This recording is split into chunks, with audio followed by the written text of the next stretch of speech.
नमस्कार, मैं हूं आपके साथ अंजलि। इसके बाद हम आपको ये भी बताएंगे कि पीएम मोदी के महाराष्ट्र दौरे पर क्या कार्यक्रम है, साथ ही गुजरात में बारिश और बाढ़ से क्या हालात है, ये भी आपको बताएंगे। लेकिन शुरुआत हरियाणा की खबर के साथ। हरियाणा के बीजेपी 55 उम्मीदवारों के नाम लगभग तय हो चुके हैं। बीजेपी केंद्रीय चुनाव समिति की बैठक में मुहर लग गई है। बाकी बचे 35 उम्मीदवारों पर आज चर्चा होगी। TV9 के पास बीजेपी उम्मीदवारों की लिस्ट है। सीएम नायब सैनी लाडवा सीट से चुनाव लड़ सकते हैं। साथ ही अंबाला कैंट से अनिल विज का नाम भी लगभग तय माना जा रहा है। राव इंद्रजीत की बेटी आरती को भी अटेली से टिकट मिल सकता है। दिल्ली में देर शाम बीजेपी केंद्रीय चुनाव समिति की बैठक हुई, जिसमें 90 सीटों पर उम्मीदवारों की लिस्ट पर चर्चा हुई। इस मीटिंग में प्रधानमंत्री मोदी, गृह मंत्री Amit Shah, JP Nadda, Dharmendra Pradhan, MLA Khattar, CM Nayab Singh Saini, विप्लव देव मौजूद रहे। मीटिंग में 55 सीट पर उम्मीदवारों के नाम पर फैसला हुआ है, जबकि बाकी बचे नाम बीजेपी अध्यक्ष के साथ बैठक में तय होगा। केंद्रीय चुनाव समिति की मीटिंग के बाद TV9 को एक लिस्ट मिली है, जिसमें बीजेपी के संभावित 21 उम्मीदवारों के नाम हैं। आपको बताते हैं इस लिस्ट के मुताबिक कौन कौन से बड़े चेहरे कहां से लड़ेंगे।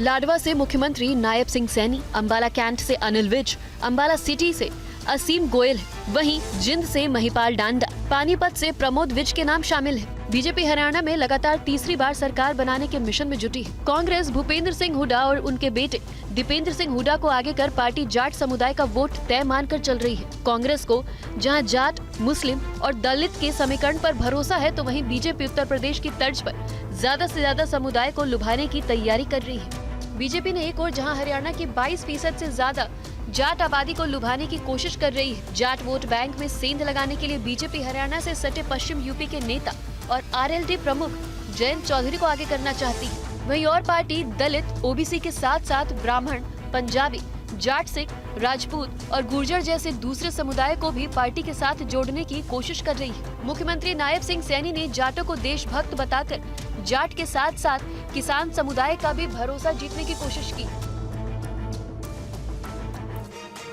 और देखिए, इसी बड़ी खबर पर ज्यादा जानकारी देंगे हमारे पॉलिटिकल एडिटर आमोद राय। उनसे बात करते हैं। आमोद, हरियाणा विधानसभा चुनाव को लेकर के बैठक हुई और बैठक में प्रत्याशियों के नामों पर मुहर लगभग लग चुकी है। क्या इस लिस्ट में आपको कुछ नामों में बदलाव देखने को मिल रहा है? कुछ सरप्राइजिंग एलिमेंट भी है या फिर जो एक्सपेक्टेड था वैसी लिस्ट आई है? जी,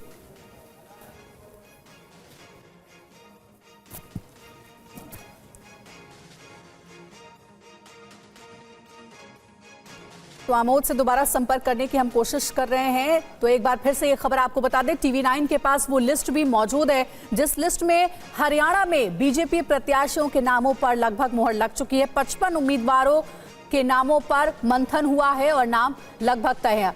आमोद राय हमारे साथ जुड़ गए। आमोद, अपनी जानकारी पूरी करिए।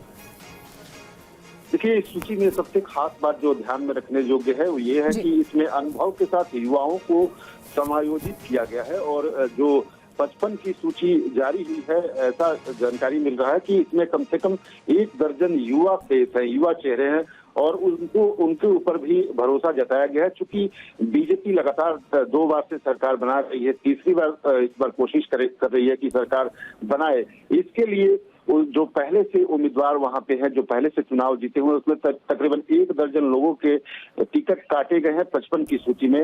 उम्मीद की जा रही है कि जो 35 नामों पे चर्चा होनी है, उसमें से भी तकरीबन 7 से 8 नामों पर आज चर्चा हो गई है। क्योंकि सीसी बैठक खत्म होने के बाद भी एक कोर ग्रुप की बैठक रात में ही बीजेपी ऑफिस में हुई थी और उसमें कुछ नामों को तय कर लिया गया है। आज बाकी नामों पर तय कर लिया जाएगा और उसमें उम्मीद की जा रही है कि 18 से 20 नए चेहरे हो सकते हैं। ये एक बड़ी बात आपने बताई आमोद, बहुत शुक्रिया हमारे साथ जुड़ने के लिए। तो 18 नए चेहरे हो सकते हैं इस बार की बीजेपी की लिस्ट में हरियाणा चुनाव को लेकर के। और बाकी जो प्रमुख नाम है वो हमने आपको पहले ही बता दिए। TV9 के पास बीजेपी उम्मीदवारों की वो लिस्ट भी है। आगे इसके बारे में विस्तार से भी आपको बताएंगे।